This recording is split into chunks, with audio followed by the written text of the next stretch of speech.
हाय, मी शीतल तुमचं खूप खूप स्वागत करते माझ्या यूट्यूब चॅनलवरती. बाय द वे उद्या मला साताऱ्याला जायचं आहे, त्यासाठी ही सगळी तयारी चालली आहे.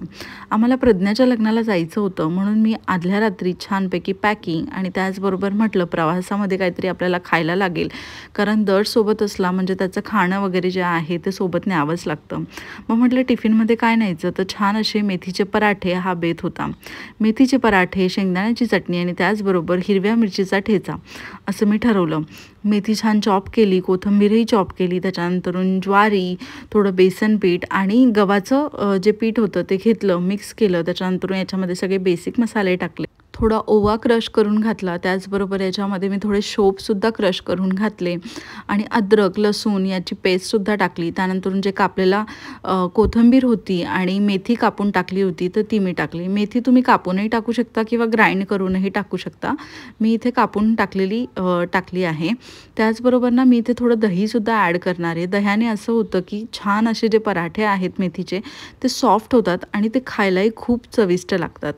त्यामुळे ते तसं सगळं टाकून पीठ मळून घेतलं आणि साईडला मी आता ठेच्याची तयारी करते आहे. छान शेंगदाणे भाजून घेतले, त्याचबरोबर मिरच्यासुद्धा छानपैकी थोड्या भाजून घेतल्या.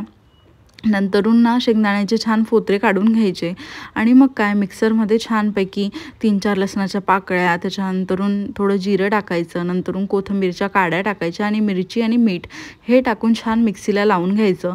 नंतरून हा जो ठेचा आहे तो छानपैकी तेलामध्ये परतून घ्यायचा, जेणेकरून याचा कच्चापण जो आहे तो निघून जाईल आणि छान असा ठेचा मस्त असा रेडी होतो. आणि खरंच सांगते टेस्ट अप्रतिम लागते. नंतरून बघा इथे पीठ भिजवलं होतं ना ते छानपैकी रेस्टला ठेवलं होतं मी 10 ते 15 मिनटं, जेणेकरून माझा ठेचा साईडला होईल. आणि मग इथे बघा पराठे मी बनवते आहे. बाय द वे हे पराठे फाटत नाही, पण थोडंसं पीठ मी लावलं नव्हतं त्यामुळे पहिला पराठा फाटला आणि त्याच्यानंतर एकही पराठा असा फाटलेला नाही. छान असे बारीक लाटायचे आणि खरपूस भाजायचे. याची टेस्ट अप्रतिम आहे आणि त्याचबरोबर ना हे 8 ते 10 दिवस सहजच टिकतात. त्यामुळे जर तुम्हाला कुठे प्रवासात जायचं असेल, लांब प्रवास असेल, तेव्हा हा बेस्ट ऑप्शन आहे. त्याचबरोबर जर तुम्ही कुठे जाणार असाल आणि घरी असा व्यक्ती आहे ज्याला स्वयंपाक नाही बनवता येत, तर त्यासाठीही हे अप्रतिम आहे. दर्शचा हेअरकट करून आणला होता, त्यामुळे तो त्याचे हेअरकटचे त्या लाईन्स आहेत ना तर दाखवत होता, कारण की प्रज्ञाचं लग्न होतं तर म्हटलं त्याचं हेअरकट वगैरे करून आणू.